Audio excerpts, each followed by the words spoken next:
Today we are going to discuss about two sounds of letter G. So G has two different sounds, soft sound and hard sound. Soft sound, which is J, and hard sound, which is G.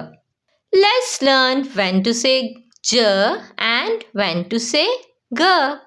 It's all depend on the vowels. So A, E, I, O, U are vowels and Y is a semi-vowel.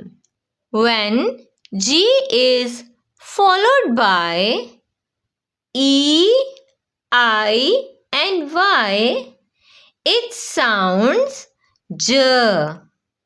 For example, age, giraffe, gym. But when G is followed by A, O, U, it gives us different sound.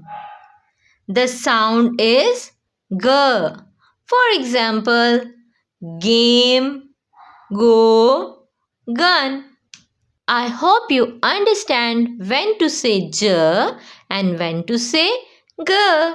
Subscribe for more informative videos. Bye bye.